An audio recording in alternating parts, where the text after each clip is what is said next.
Thank you very much. Thank you that you're here tonight for another delivery of 10 steps, the Moneywise course, the 10 steps to financial freedom. I've been thinking about life today very much, and as I said to you, it's one of the biggest things in my life one of the biggest challenges was that I had at a certain time, come out of this, let's say, atmosphere of just being a spiritual priest and a pastor and whatever, and take responsibility in terms of money and ask myself, what is there in my life concerning Moneywise? What can I contribute? What can I do? Because every person had something. We had to win the money thing and we had to win the relationship thing. All of us. It's not the one or the other. Yes, maybe at the moment you spend most of your time, say, maybe in the money world because you're busy earning a salary, so maybe. But you need to work well there so that you can buy back your time, so that you can move more time back to the family world where you can serve people, where you can minister unto people, help people, whatever it may be, whatever you may call it, doesn't matter. But eventually at the end of the day, we need to work for what we do in this life so that we can have the means so that we can get involved with people. Because our last message is all about family, a family legacy. And we need money for a family legacy, for whatever we do and wherever we want to get involved with.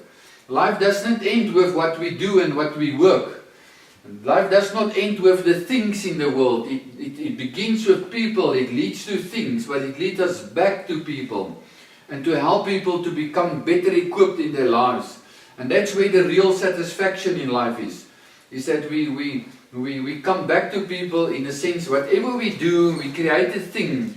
But at the end of the day, we make people's lives better. We help them to live more successful in whatever way it is, whatever you put on the market and is your business or your work or so. So there's a point where you actually, in all these steps, you must know there's a certain, what is the right word? There's a certain thing, it's more than a thing. There's a certain key in every one of these steps, We look at houses, say, it's only houses, but there's a key in houses in life. There's an absolute key that can make you financially free. That can at least help you to have more money on your budget. There's a key in houses, there's a key in work. Work is not just something we do because, everyone is working. No, work was God's plan for man on earth. And you need to find the key in work. If you can't find the place where you enjoy work, you're busy missing a key in your life. As we've said, it's what one of our chapters is to work, It's to have everything. And tonight we have the financial freedom or the financial structuring. Financial structuring cannot always make you money. But financial structuring can help you preserve a lot of money. It's also a key. And you need to conquer all of these keys and put it into a working thing that you can start to operate within all these 10 keys.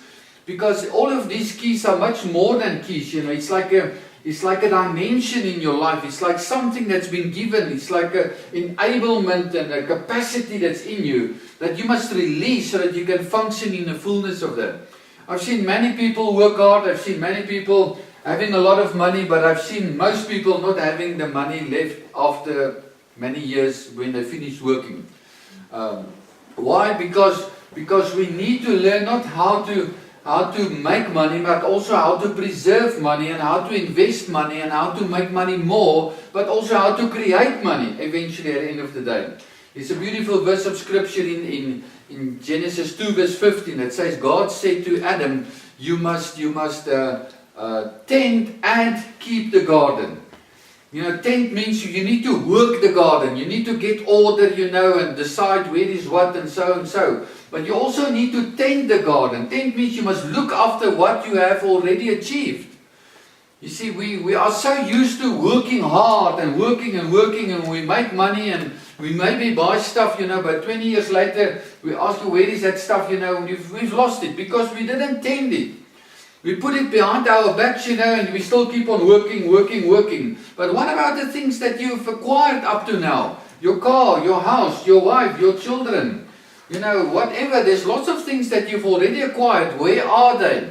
Are they safely packaged? Are they somewhere somehow package that you not lose it along the way.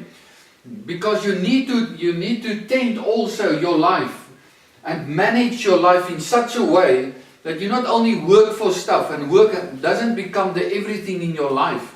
We all start, work is supposed to be something God has given us. We love to work, but we start out to work for money, but you're not supposed to work for money for the rest of your life. Money needs to start to work for you. Does that mean that you stop working? No, I'm also still working now. But I'm no longer worried, if there is a salary at the end of the month, because I've conquered the money thing. That salary is no longer the issue. It's no longer, you can give your services for free. You can ask money. You can decide, you've got your time back. You can decide what you want to do tomorrow. If I want to go to wherever tomorrow, I can go there, because there's nothing that's ruling me and deciding for me. And that is the nice place of freedom to reach. But you need to make use of all these things to get to that dimension where you actually really experience that, listen, life is back in the Garden of Eden. It's like life is for free. You experience it that way. It's not that life is for free. You still pay on the outside.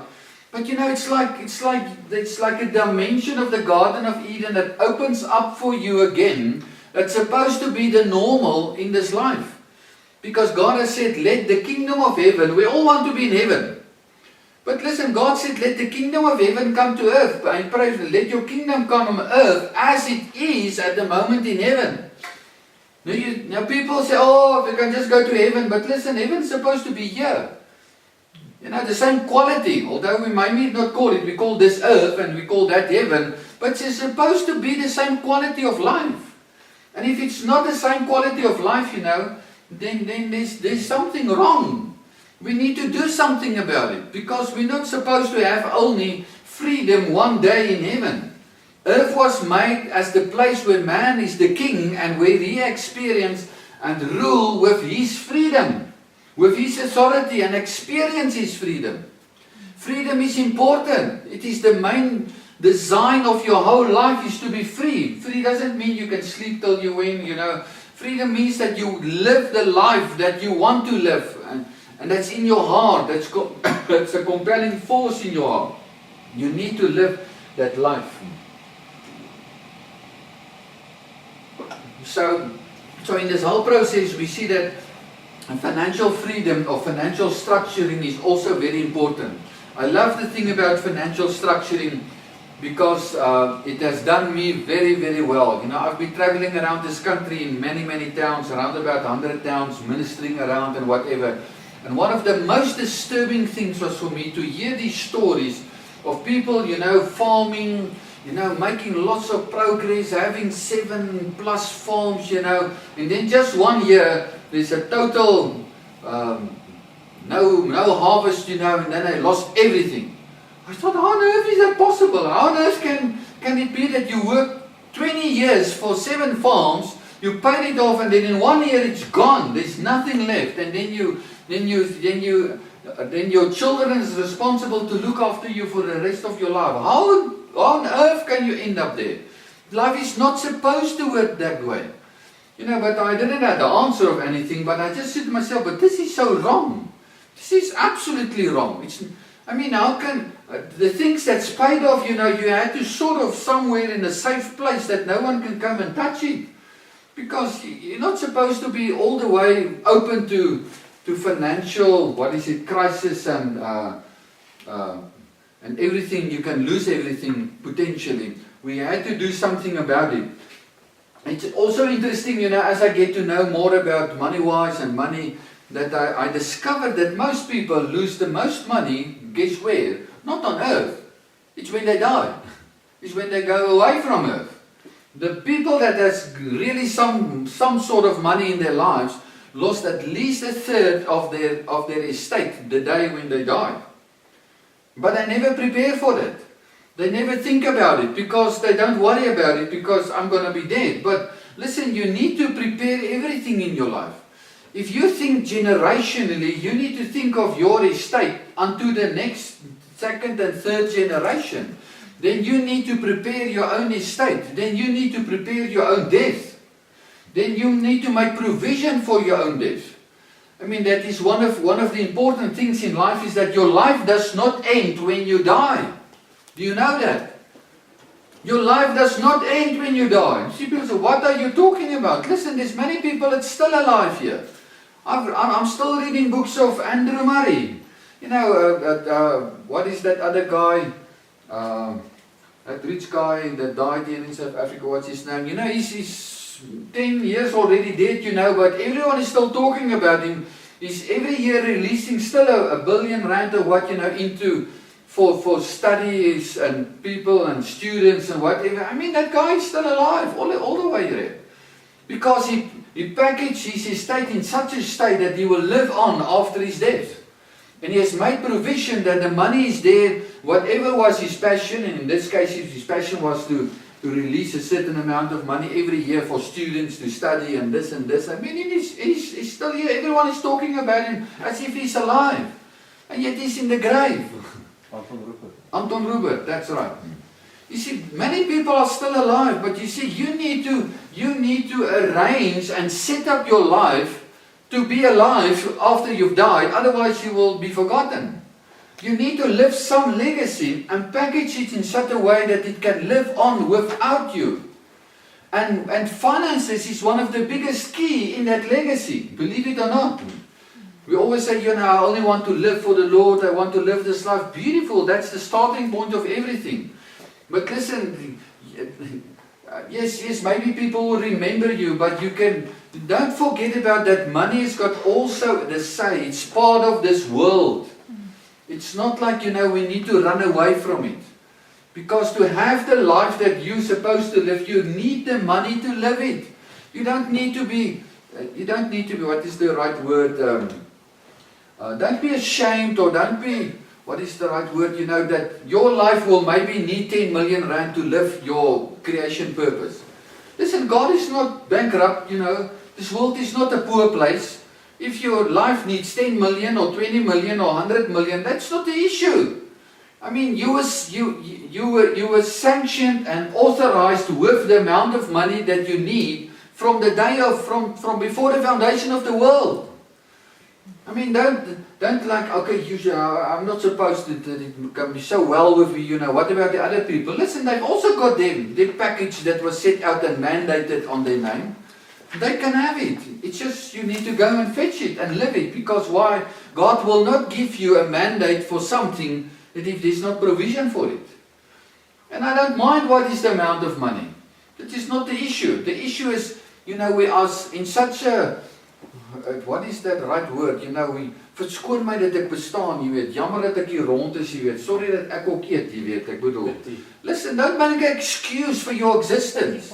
Your existence was planned. Your existence is something to celebrate. Your existence is something that is here to make the world a different place. You will need an X amount of money to do it. You're already issued by it from birth at least, you know, by God.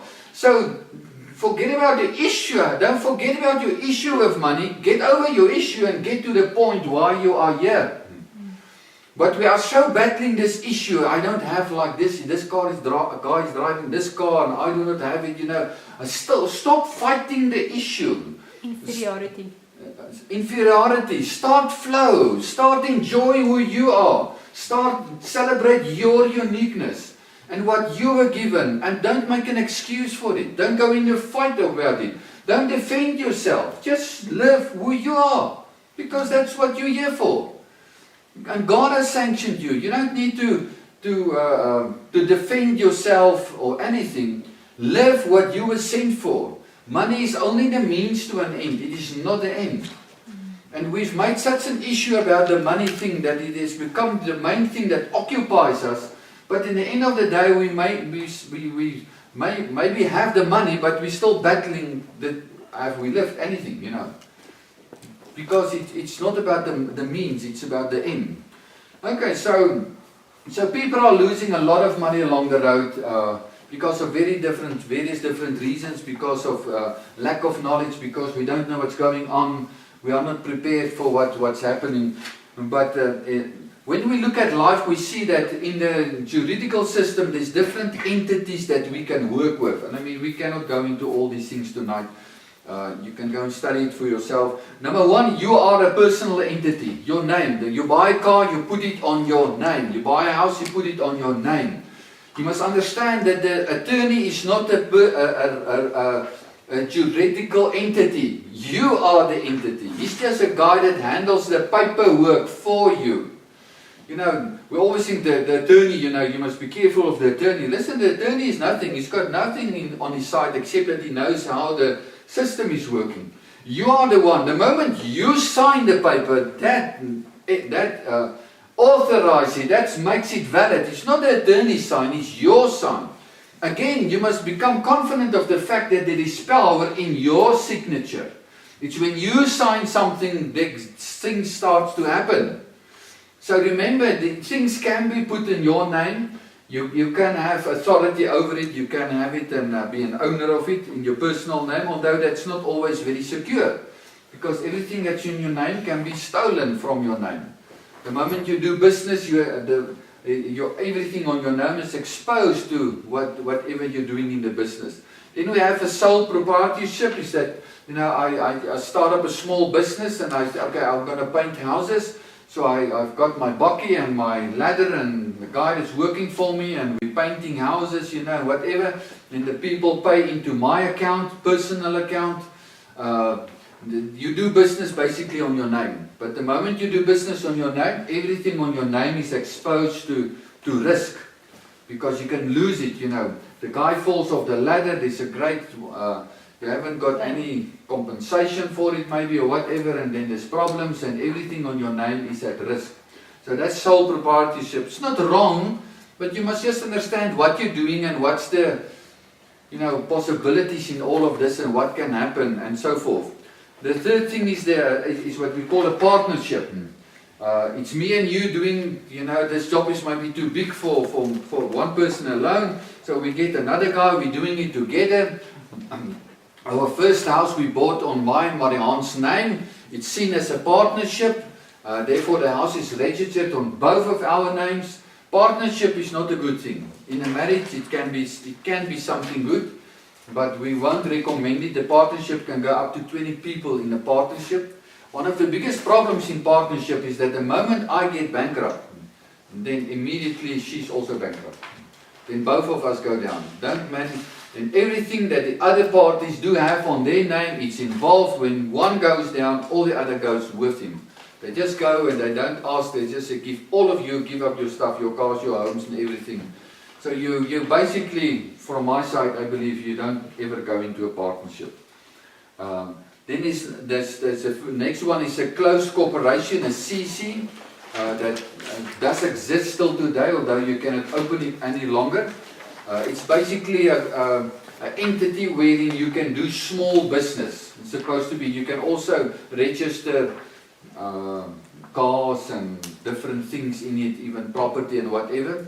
CC's was closed since May 2011, but it is not already totally phased out. You can still buy CC's, I think, if it's available, but it's busy phasing out slowly but surely. The people that's managing the CC is called the members. It's called members, okay? That's the people that are responsible for it.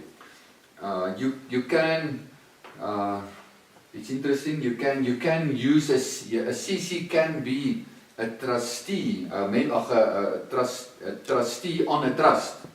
It's there's a different name for it. It's like a faceless trustee. You know, it's not someone that's got a ID. Just for interesting sake. Then you get private companies. That's the thing that's in today. Previously we only had companies, you know, but now we have small companies and big companies. Small companies, what is the omset nou weer? That's a turnover of 20 million, I think, is a small company. A turnover of more than 20 million is a big company. Companies are very, very regulated. There's lots of regulations and law and whatever. It makes it a little bit of a challenge to work in a company, especially if you are just doing small business, you know, maybe staying away from company. If you're not doing really business that's making enough money or good money, stay away from companies. It can become very, very difficult. There's lots of rules and regulations around it.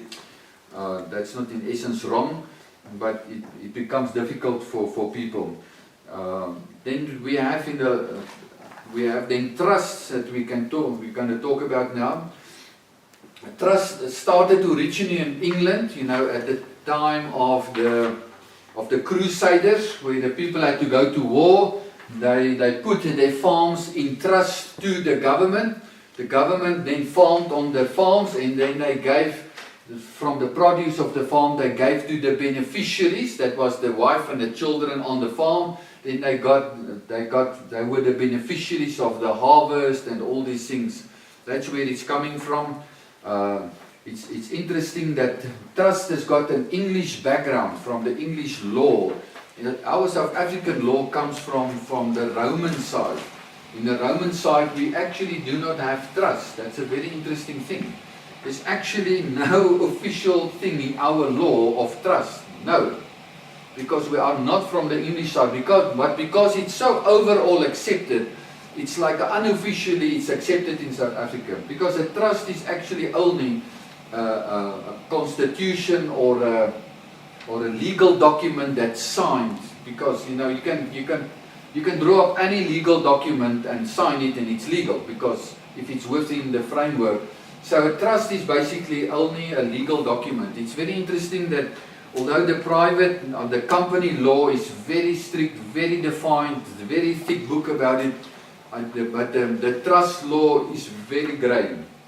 There's not much said about it because, number one, it is not South African law in its origin. So it's a very grey area.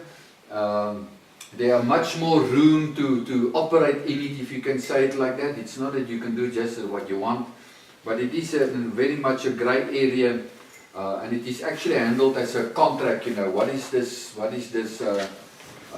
acte? What is acte in English? Act. Your act, your trust act. What is that actually saying? Sorry. Yes. Okay, then lastly, something you just need to take notice of. There is something like an NPO, a non-profit organization. If you want to take up money in public, and make use of it, you need to register for non-profit organization, a public benefit organization, and then at the end of the day, you can get a third registration. That's Article 18A. That is called. Article 18A, that means that any company, any person, any business can give 10% of the global, of the total omset, turnover. I always forget that word. Turnover. They can give 10% of their turnover to a registered operation like this, if you can say it like that. And then those people give them a tax certificate, and then they can use that tax certificate on their books as uitgawe. Where is my English tonight?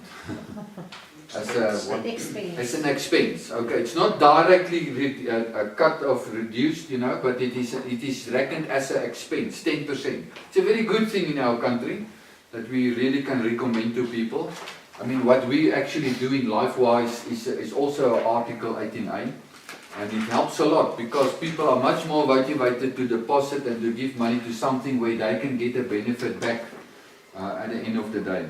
Okay, so this is basically, that is very, very, it's not very, let's say, very deeply explained, but you need to, the very important thing is you need to ask yourself in your life, what is my situation concerning security? What type of asset do I need? It's like transport. Do you need a lorry with a flat bed, or do you need one with a, with like a oil tanker? The purpose of your life and the purpose you want to do determines what type of entity you use and how you're going to use it. How far are you going to use it? What is your risk in the situation? What is your affordability? Lots of people open up 5 trusts, but why 5 trusts? You can't even afford one maybe, Not that 5 is wrong, you can use it, but you need to ask yourself, don't create expenses for yourself. What is the size of your asset, What is your accessibility? How much control do you want over the thing? What is the situation around your family, the support and the people there? What is your estate planning? What is your tax situation?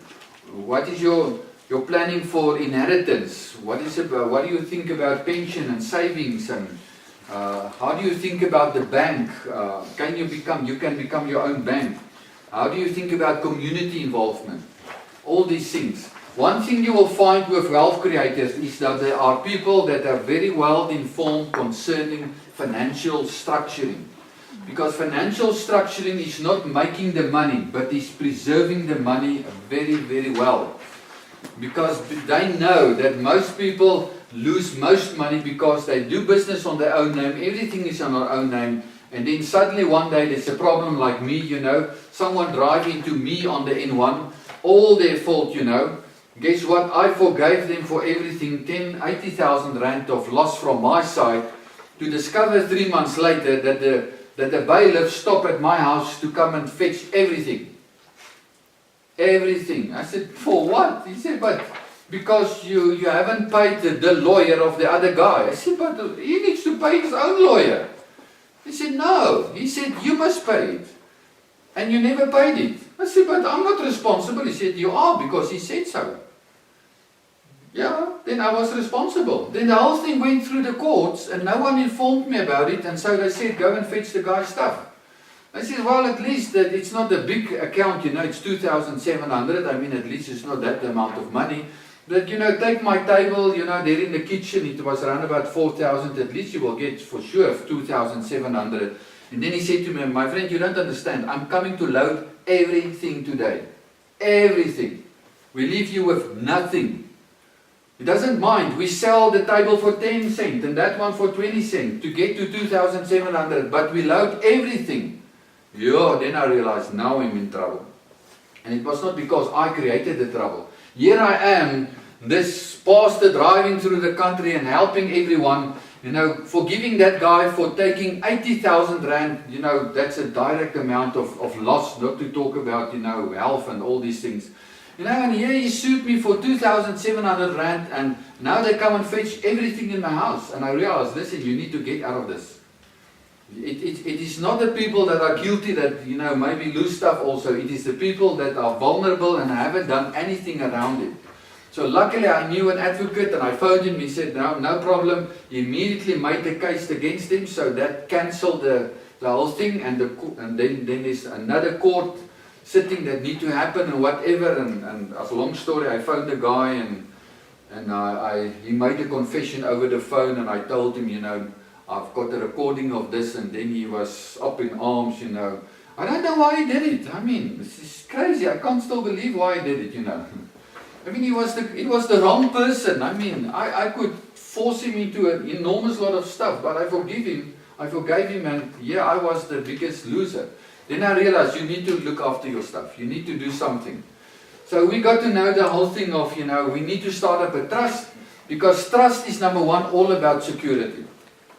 The moment that bailiff entered my house and everything was in the trust, I just showed him, listen, all my furniture and cars, was sold unto the trust. You will just take a copy, walk out the door and say, wonderful, no problem, and he will go away, because there was nothing on my name. Because the things that's in your trust does not belong to you. Although I manage it, it does not belong to you. So let's look at what the trust is all about. A trust is a separate legal identity. A trust is a very nice thing to work with an average person, like you and me, that's living, I'm not so average lives, but we're not maybe doing big business and whatever, we mainly running a family and looking after things and build a decent life for ourselves. A trust is very good for us. So you've got a separate legal entity, a trust, okay? That you need to write yourself a trust deed, because that's a legal document, the trust deed, and then you take your trust deed to the master of the High Court. There's a lot of forms you need to fill in, and then they register a trust, not on your name, they just register a trust. You get a number, the trust gets a number. Then in my case it's class and trust, it's got a certain number, and there we go. So the first thing I did, we made a inventory of all the furniture in the house, everything, every chair, every bed, every whatever. We put a decent price to it, and we said, okay, it ended up to this. And then I said, from now on, you write a resolution that me and Marianne, we are the trustees. We've decided to sell all this to the trust. Ended up maybe 400,000, but the trust doesn't need to pay it now. Why? Because we're sitting this side and we're sitting that side. We are on both sides. It's very easy to have, a decent conversation and to agree with each other because both people are sitting on both sides. So we're selling it because the trust don't need to pay me now. I don't need the money. We cannot have any agreement. So coming the end of the year, end of February, I can donate 100,000 and she can donate 100,000. So we donate 200,000 to the trust. We tell them, you no longer owe us 400,000, only 200,000. End of the next year, we gave them another 100. It's not money that move on through accounts. It's just a resolution. And then suddenly you have actually donated all the furniture into the trust. So all our furniture are currently in the trust. Whatever happened, we can go as bankrupt as whatever. They cannot take my furniture. It's in the trust. It's legal. It is 100%. It is not that it's a scheme or anything. So you can put your car in the trust and you're supposed to have nothing on your name. Especially if you do business nowadays. You must have nothing on your name because whatever person comes and makes a court case against you, and don't think it will not happen with you. I thought whoever in the world will do such a thing to me, and then there was someone that did it.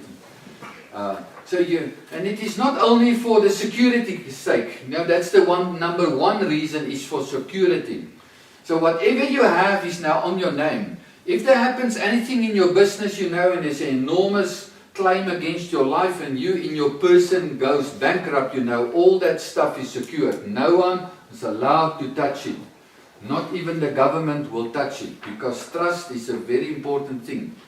It's interesting that 1994, when the new government came into rule, they said we must examine this thing that white people are hiding their stuff in trust. So they appointed a commission to look after this whole thing, and 4 or 5 years later they came with the conclusion. Guess what was the conclusion? Every person entering the parliament are issued with a trust. That was the conclusion. So every person entering the government at the moment in the parliament are issued with a trust automatically. Why? Because all the people in the government have trust. A guy like Zuma's got 36 trusts. A guy like Julius Malema's got about 10 trusts or whatever. They only live through trust. Why?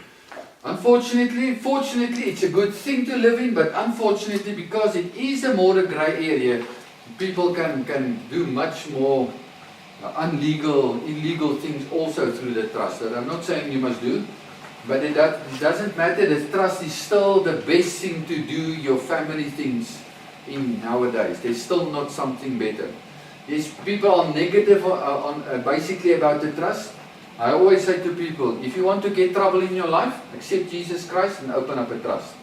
You will have trouble. No, I'm sure. Go and tell someone you open up a trust in your workplace and you see what they will tell you.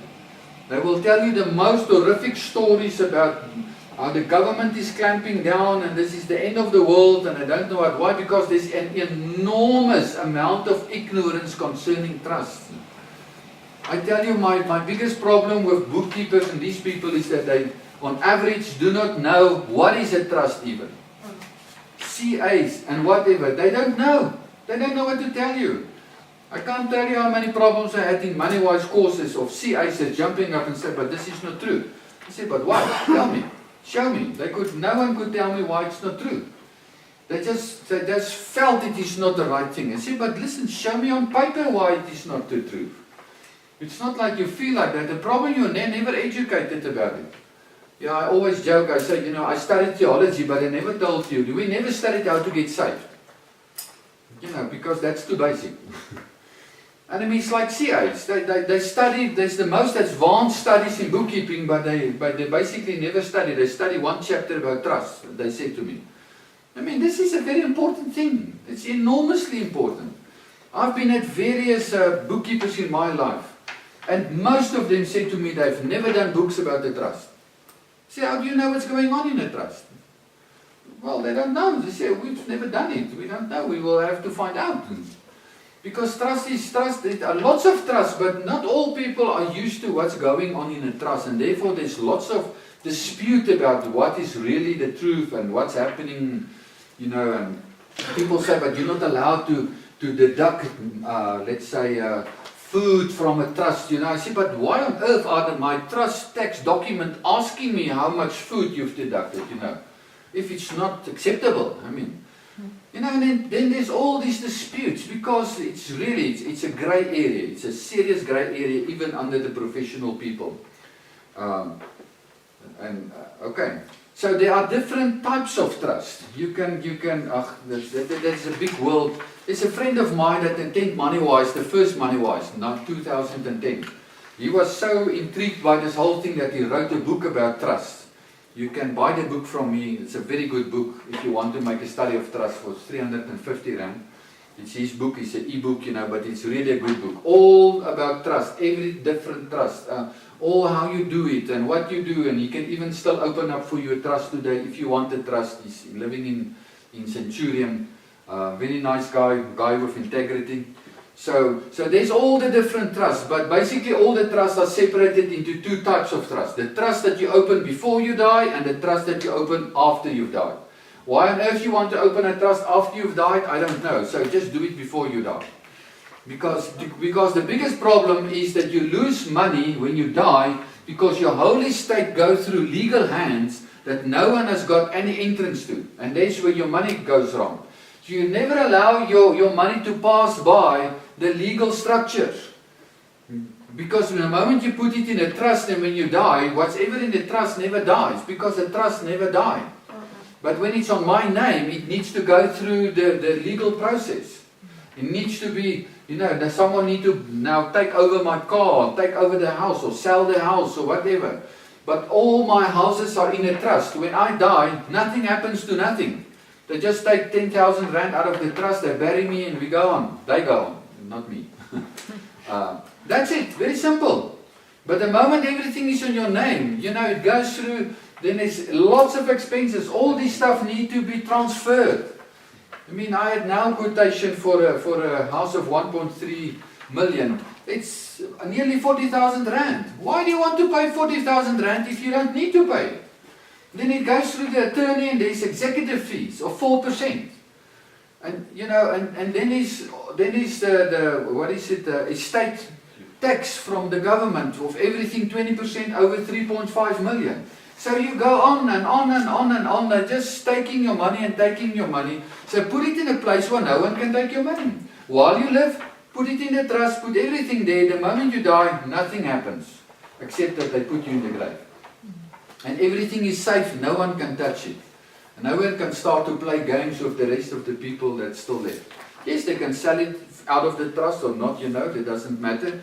But the point is, there's different types of trust. You can have a basic family trust, you can have a business trust, you can have a special trust for a child with special needs.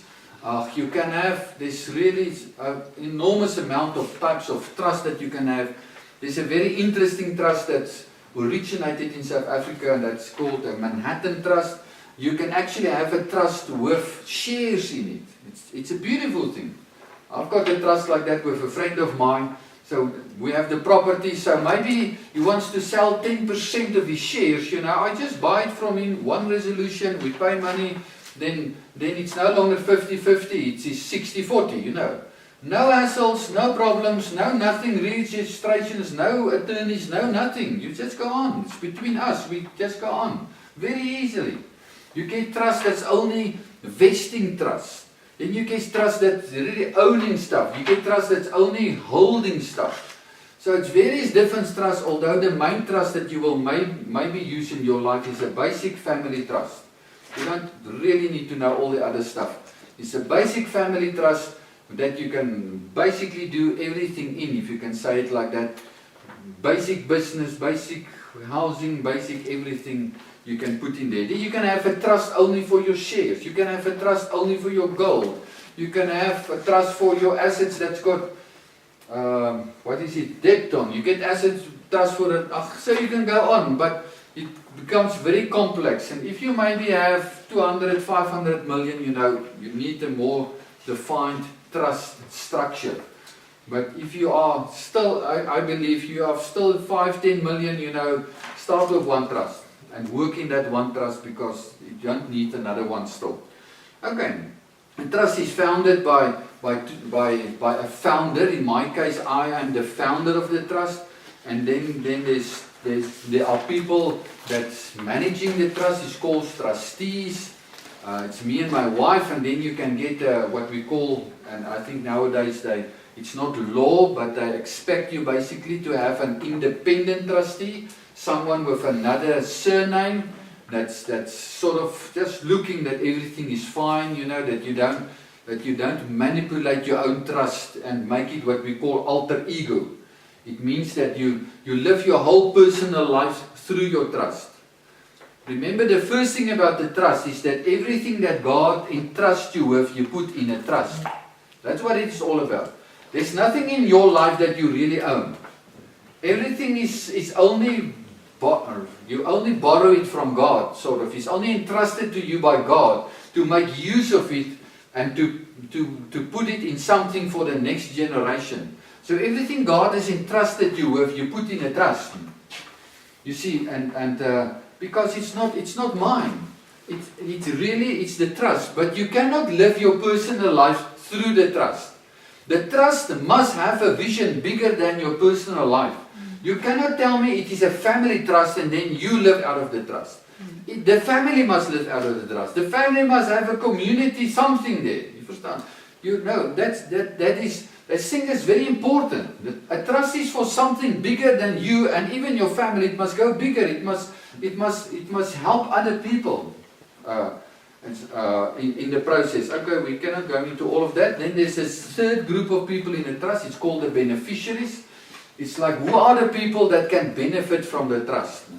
They call it, they call the basic family trust, they call a discretionary trust, meaning that the trustees has got the discretion who can get money or assets out of the trust. Because it's not like you've got a legal hold. Yes, maybe some trusts are written that the trustees are only managing and the beneficiaries are the owners. You can write the trust like that. But on average, the beneficiaries are only got the privilege of getting something out of the trust, being decided by the trustees. But you get, as I say, different trusts that you can move that the beneficiaries, only managers, they don't decide. It's already been decided that everything in the trust is owned by the beneficiaries. And so you can go on. It becomes a bit more complicated. And it's very important, in the second place, a trust is very important in terms of an estate planning. Because if you have a trust, you need to have a will that is according to the trust. Because if there's nothing on your name, I mean, what do you want to be in your estate or in your will? Then maybe there's just the basic stuff there, that maybe when you die, you still got children who will be the guardians and how it will work financially and so forth. Yes, there's still place in a will for that. But most stuff is already cared for the moment it is in a trust, because the trust document already defines what will be done, what is the rule of what will be done with this stuff. That's belonging to the trust, not belonging to you. That's very important. Okay, then you need at least a bookkeeper, not a CA, to do a trust. That is much better than like having a company stuff that becomes very, very, very intrigued and complicated and so on. Okay, the advantages of a trust is basically, as we said, number one, it's all about security, number one, and risk management. From that day on, everything of me is in the trust, and whatever happens to me, luckily didn't happen after that, it is safe. Especially when you do business, as most people sort of do business, everything is safe. What's already there, if things happen here, maybe in my company, they can't go to my trust and take the money out there, except when they can prove that I've moved the money from the company there to sort of fraud, all that stuff. The second thing, as I already said, is estate planning. Get all the middleman out of your life. And it is the middleman that's taking the money and it's making the problems eventually. Okay?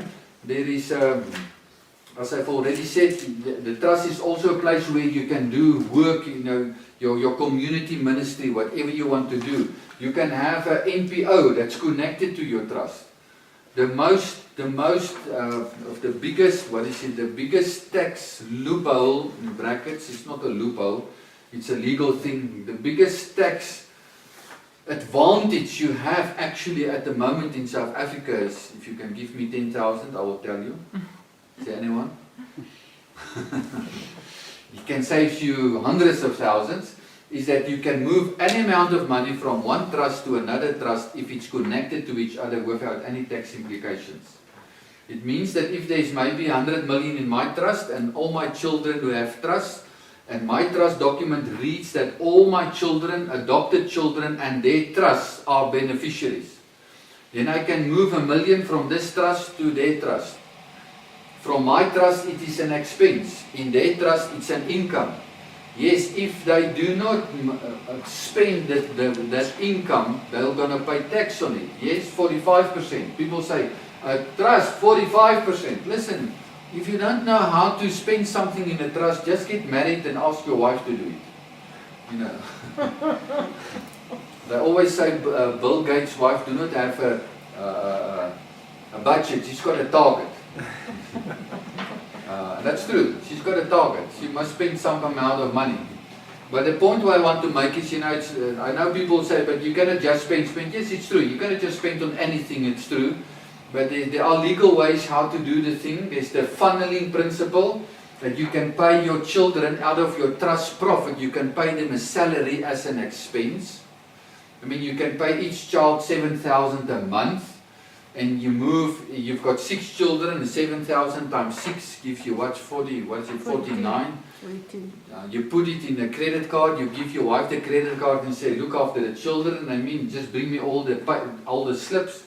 There's ways how you do it, there's in terms of the bookkeeping and whatever, there's different ways how you do it and so forth. But the point is that you live in the trust before tax, not after tax.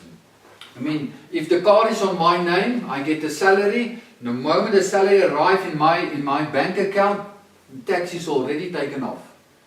But the moment my car is in the trust and my properties is making a good amount of money, then I first service my cars and I put on new tires and I do all these things, because it's the property of the trust. And then we look if there's any profit left. Now, if there's nothing left, then you might pay 45%. I mean, because it's still nothing. You see, because you can deduct all these expenses before you need to determine what is the profit. You can put in new carpets for the homes. You can paint all the roofs. You can go on, and there's so many ways.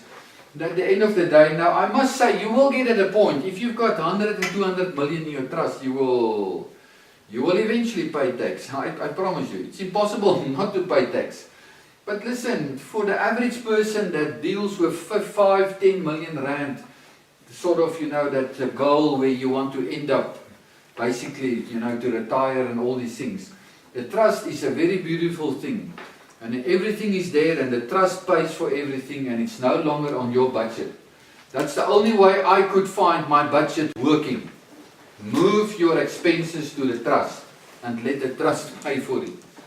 Doesn't that sound very good? Let another person pay for it, because in the trust, in my case, there's properties, there's people that's paying money in, and we pay all the expenses at the end of the day. We pay the maid and the garden boy and whatever. We pay it because they need to look after the trust house. It's not my house. I mean, whatever is the responsibilities of the trust, we can legally take off from the trust. Okay. We can talk a lot about that, and not all people agree with me, because you get two lines of people in terms of bookkeeping. You get the conservative line, and then you get the more liberal line. The more conservative line said, okay, they want to, they are very strict. They don't allow any grey area. I believe you can do books in a more, let's say, a grey area without doing fraud or whatever. You know, if you put on your tax account, you've paid 3 million for food this year. You know, you've 3 people in the home. Come on, man. I mean, come on. That's not sensible. That's not logic. That's not. You know, they will come after you. Why? Because you can't eat up 3 million rand of food. You know, you need to be, what is the right word? You know, things need to be in proportion. You cannot just put in figures and start to, you know, toer met die goeders. You need to be reasonable in all these things. So, but there are different ways in how to do the thing. But I believe there's much room in the trust for preserving more money, if you can say it like that, keeping more money in your assets, amongst your assets, than just paying it into tax. You know, there's lots of tax laws that is in our favor, but the point is the tax man will never tell you about it. I mean, there's a tax law, I don't think we've mentioned it, it's called Article 13(6). I don't know if you've ever heard about it. It's a property tax law, meaning that if you buy 5 properties in a year from a newly developed estate or whatever, you can claim back 60% of the purchase price over 20 years from your tax. That is incredible. That's absolutely incredible. It's a tax law for how many years, but no one knows about it. You can claim back 60% of 5 properties you buy in 1 year from the tax man, yes, over that 20-year period. But what's the problem? You're going to pay it off over the 20-year period. So actually the properties only cost you 40% of the purchasing price in the first place. In the second place, you're going to maybe put in tenants there, and they're going to pay the whole amount if you bought the thing correctly, you know, according to the 1% principle. So there are extremely good tax laws. And the one thing I've found, that when I've made an investigation about wealth creators, and I asked them, tell me, who are the person that have helped you the most to become financially free? I was shocked that all of them gave me the same answer. The tax man. All of them. They said to me, there's no better friend on earth than the tax man. You don't need to be worried and against the tax man. Get rid of this aggressiveness towards the tax person. Yes, you know, you must come to a point that there's different tax laws, but, you know, I know people will not always agree what I'm saying, but in a certain sense, if you become creative and you become the captain of your ship and you start to get the right financial structures, tax becomes something that is something you decide what you want to pay. It's something you decide about. I remember in those days buying a house, you know, we had to pay 10% property tax to put it into that was a lot of money. I mean, then we had to put down an extra 86,000. You know, that's a lot of money. And then the agent said there and said, are you mad? I mean, why putting away 86,000 rand for the government? You know, I said, for only one reason. From today, I have the decision how many tax I'm going to pay. And it profited me all the way. I made more money than what I've paid that day to the government. Yes, it's a lot of money, 100,000 per house at that stage. But we made all the money all the way. Because it's a structure that gives you something back that you can have in your hands and how you can do the thing. And you must decide for yourself if you want to make use of it, how do you want to make use of it, because no one is going to force you. Make your studies, yes, it's much more, not complicated, but it's much more to it than what we talk about tonight. And get into the thing and get yourself a book and, you know, study a little bit the trust thing, you know, and if you want to be in the trust, it's really not that difficult. It's really, any average person can understand it. But it is not something that's been taught to you on school or on university. And how to make use of these things to benefit you and how to structure in such a way that you can have the best deal. And that's why, you know, we can go on. You know, there's even better structures than even trust. You know, there's what we call a holding company structure. Those people are even paying even less trust, less tax. That's why they always talk about Apple and Google that's not paying tax. They are not paying tax because they are structured like a holding company. But all the people inside are paying tax. Lots of people, because they're creating work. But they've got a holding structure where you can move any amount of money between their lots of 100 companies. They can move money directly from one company to another company. So what they do, they make a lot of money here in the search engine, but then they start up the Google car where there's no income, and then they just move all the profit there, all the profit. And they create more jobs and they move all the profit there paying no tax. It's true. The Beers and these people, I don't think they're paying tax, and it's not illegal.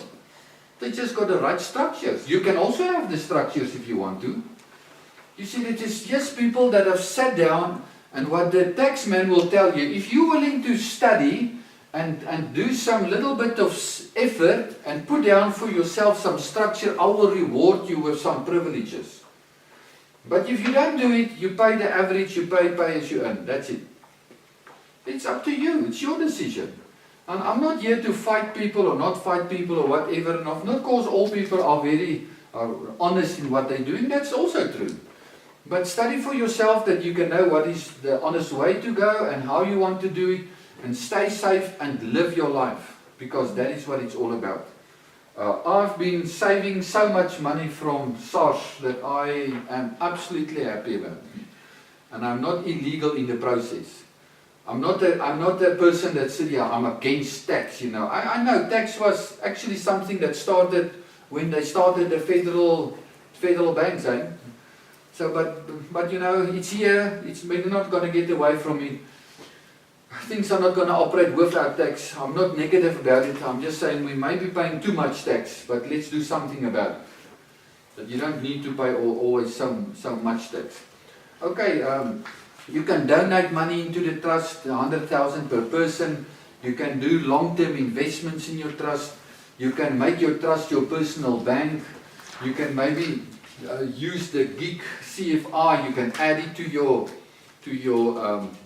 let's say to your trust and make use of that. You can make use of all the other banks. You must become clever how to utilize all these different organizations for your benefit at the end of the day.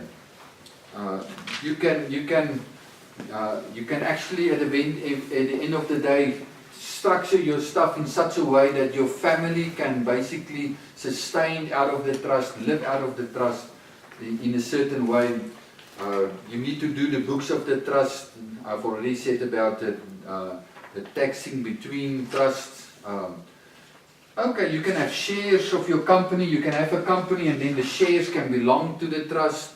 That is also one of the possibilities. You can even pay dividends to your trust out of your company. That's another way. You can have property in your trust. Remember, just if the property has got debt on it, then it's an open door. The bank is also there in your trust. And as long as you've got a bond on it, then you need to make sure that you can service that bond. Otherwise, the bank will come in and will bring havoc into your trust. Okay. Yes, so the disadvantages for trust, you know, it's a bit more effort. You need to study the things. There's extra administration. You need to manage it. Yes, the tax in the trust is 45%, but that's not the end of the day. They can make it 60 also, you know. At the end of the day, you just must make sure that you make enough money for what you're doing there. And you've got the key in your hand how you want to spend the money. There's capital growth in a company and in a trust is bigger, yes. But we must understand what is capital growth. If you want to really deal with properties, never go to a trust. Please, that's the biggest disadvantage of a trust. The capital growth is basically 80% in a trust. It means that when I bought a house for $1 million and I sell it for 1.5, maybe I have done some renovation renovations. I have for veterans. What is that? I've built something on. It cost me maybe 200,000. Then it is a profit of 300,000. Then they take 80% of the 300,000. Times the 45% tax bracket, and that amount is added to your trust as an income in the trust. This amount that you need to pay. So it's not a directly 80%. It sounds like death, you know, 80%, you know. No, it's not like that. Effectively, at the end of the day, In a company, you pay effectively 22.4%, and in a trust, it's something like of the profit amount. It's like something like 33 or 34% in a trust. And that's a lot of money. But you see, in my case, I've said to myself, okay, every property I buy it for generational wealth. I'm not going to sell it. Maybe my children will sell it, but listen, if you are not happy to pay capital gains tax, you eventually haven't even paid anything for the property. So listen, make peace with the government is here. The government will always ask its peace, and but I'm not going to sell it. But in the meantime, I make enough money out of it that if I had to pay it, and I have to pay that, and I say, man, that's part of life. Don't moan about it, don't get an issue about. The main thing of a wealth creator is you must get over the issues in life. Just sort it out and get over it and go on in life. And if there's a tax, then pay it and make enough money to pay it and go on. Because don't spend your energy on fighting the taxman. There's no use in fighting the taxman. The wealth creator are always more clever than the taxman. Not that he overrides the taxman in the sense of fraud, but you can, wat is in Afrikaans sê ons daar is daar's belastingvermyding en daar's belastingverplasing. There's a place where you skip tax. That's not true, that's not the right thing, but it's a place where you can move your tax responsibility to someone else. And that's what people do. They just become clever in life and they move their tax responsibility to someone else. It's not that difficult. I mean, with the moment I've got 7,000 in a trust, and you need to pay tax on it, just move it to your children that do not have an income. I mean, then they don't pay tax. So, but it's still in the family. So you just move it to someone, move it to a baby. Just give it to a baby somewhere in the family. Then you just need to make sure you've got children and babies and whatever, Because if you have many children, it's one of the wonderful things in the trust. Because there's lots of places where you can move your tax responsibilities to people that's under the tax bracket at that moment of 7,000 a month. So your father can give you 7,000 a month profit, that when he is moving his tax responsibility to you and you're not paying tax, you hear me? Anu, is that right? So help him to get there that he can give it to you. But in the meantime, he pays your school fees and all this stuff, with that 7,000 a month. Okay. So this maybe you need to find out, you need to get some knowledge about all of this. But to tell you at the end of the day, I remember when we've opened up a trust, people fall upon us. Here there's all these problems. I mean, really, I can't tell you the hassles we had since we opened up a trust. And it's because of all the ignorance around it. And hear me, what I've said tonight is just the basic outline. It's not all the detail and whatever. We need to know the practical things in the books and the whatever and so forth. But it's easy, it's not difficult stuff. But people don't know it, and I don't know what it is about the trust, but people have sort of got issues about the trust. And they always want to have a fight about the trust. But in the last 18 years or what that we have a trust, now I can really say the trust was one of the biggest, beautiful things that came into our lives. It changed in our lives totally, enormously. It helped us. I won't say that trust saved us, if you can say, because it is what happened in the trust. But the way that we could start to use all these, and we could finance all the things around our lives that was happening, that is really, I love it. And it is legal. It is not illegal. You hear me clearly. I'm not telling you to do things that's illegal. So, but also make sure that not everyone that will tell you something that have studied bookkeeping are always on the, on the thing that what is really all the stuff. They don't, all of them know what's going on. So make sure, I always say to someone, don't let any bookkeeper do your books if he doesn't have a trust himself. Then most probably will not know what he's doing. Found someone that knows what is going on, and do it and live your life. And build generational wealth, because that is one of the big things. Build something that can go over to your children and your children's children, and get out of the place where all these middlemen is just sucking money out of us and taking our money so that we end up with less money. Okay, thank you very much.